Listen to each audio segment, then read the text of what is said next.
Assalamualaikum warahmatullahi wabarakatuh. Perkenalkan, nama saya Dio Julang Ramadan dari Fakultas Ekonomi jurusan Manajemen.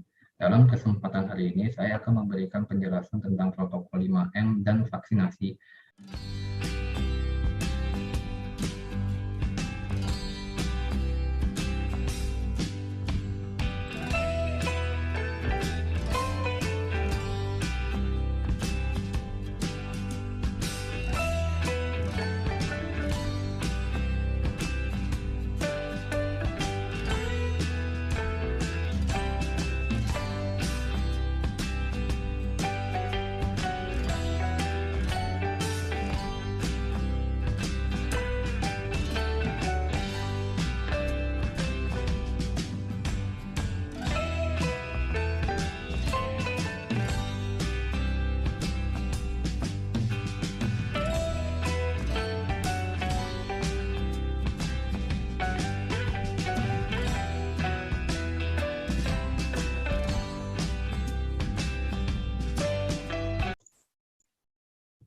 Assalamualaikum warahmatullahi wabarakatuh. Perkenalkan, nama saya Dio Julang Ramadan dari Fakultas Ekonomi jurusan Manajemen. Dalam kesempatan hari ini, saya akan memberikan penjelasan tentang protokol 5M dan vaksinasi. Protokol 5M sudah dikeluarkan oleh pemerintah semenjak virus corona masuk ke Indonesia. Tujuannya untuk mengurangi penyebaran virus corona. Protokol 5M ini dalam cuplikan video sebelumnya terdiri dari yang pertama mencuci tangan, yang kedua memakai masker, yang ketiga menjaga jarak, yang keempat menjauhi kerumunan, dan yang kelima mengurangi mobilitas. Nah, dari 5M ini saya akan menjelaskannya satu-satu dalam teks saman yang saya berikan.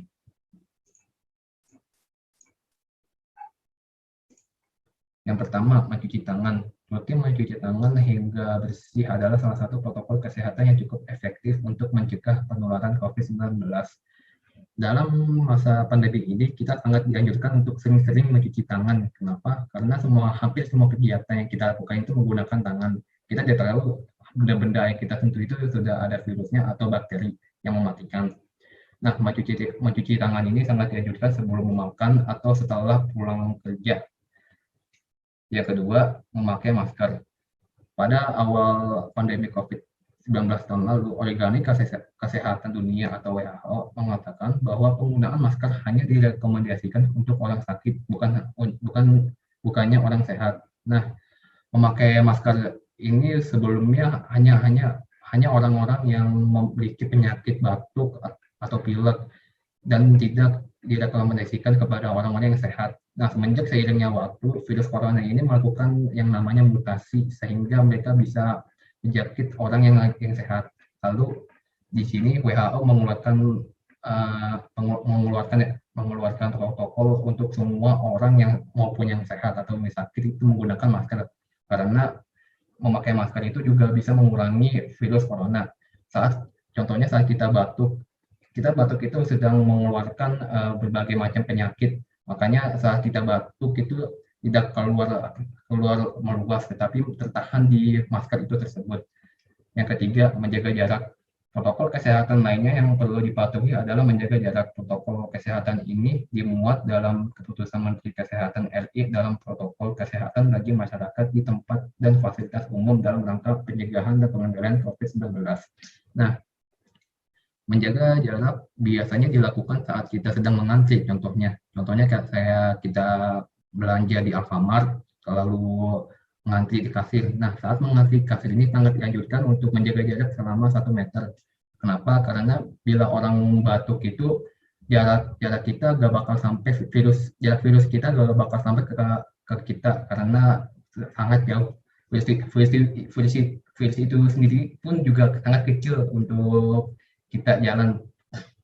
Nah, makanya di saat kita melakukan apapun itu, mengantri sangat dianjurkan untuk melakukan jaga jarak minimal 1 meter. Yang keempat, menjauhi kerumunan. Selain 3 hal di atas, menjauhi kerumunan merupakan protokol kesehatan yang juga harus dilakukan. Menurut Kementerian Kesehatan RI, Kemenkes, masyarakat diminta untuk menjauhi kerumunan saat berada di luar rumah. Nah, kerumunan ini biasanya terjadi di pasar swalayan yang banyak penjualannya. Nah, kita sangat dianjurkan untuk menjauhi suatu kerumunan itu ke tempat yang lain. kayak alternatif yang lain maksudnya, kayak seperti online shop untuk membeli suatu barang. Lalu yang kelima, mengurangi mobilitas. Virus corona penyebab COVID-19 bisa berada di mana saja. Jadi semakin banyak dirimu menghabiskan waktu di luar rumah, maka semakin tinggi pula terpapar virus jahat ini.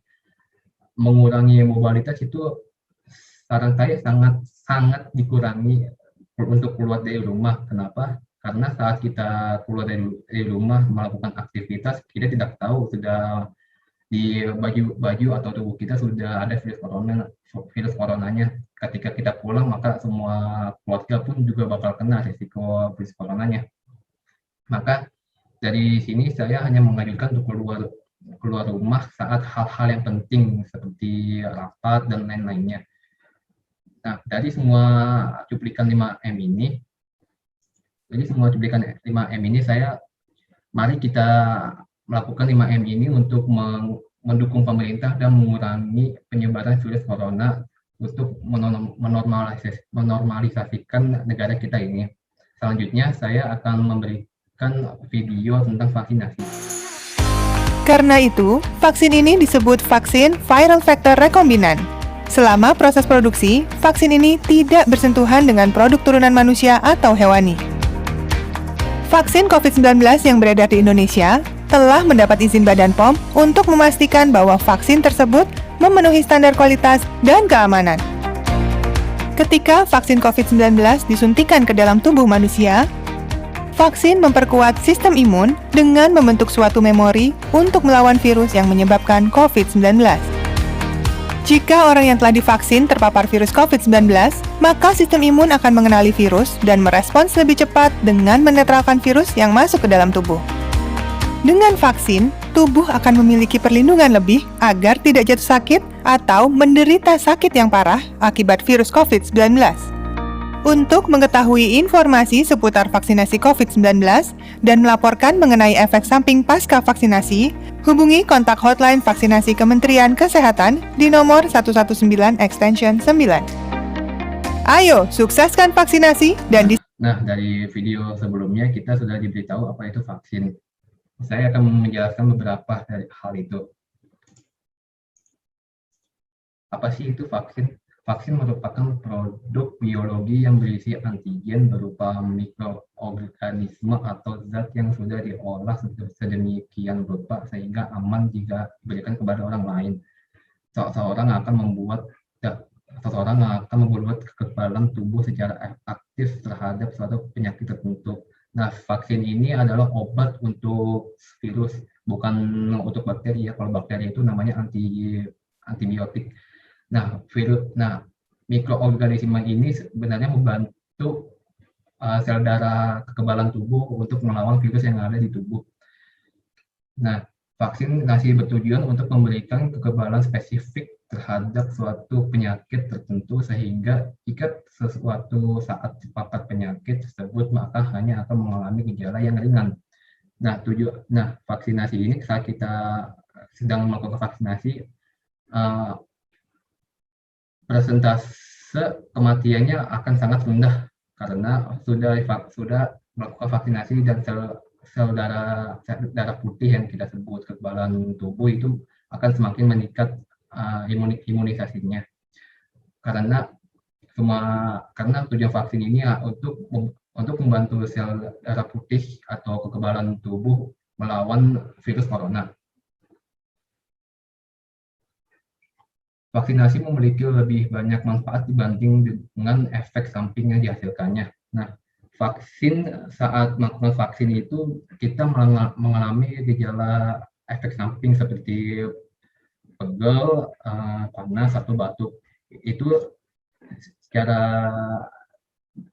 sains vaksin melakukan yang namanya kekebalan, sedang melakukan proses kekebalan antibodi untuk melawan virus corona tersebut.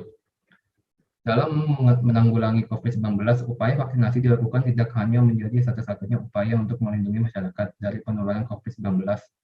Selama belum mencapai kekebalan kelompok atau herd immunity, maka pencegahan yang efektif saat ini adalah mematuhi protokol kesehatan 5M, yang sudah dijelaskan sebelumnya.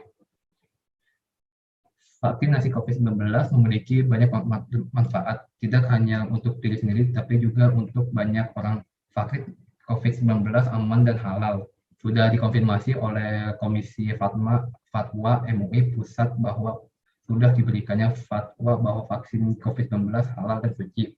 Jadi sudah dikonfirmasi bahwa organisasi Islam, organisasi negeri kita sudah menghalalkan dan mensucikan vaksin ini.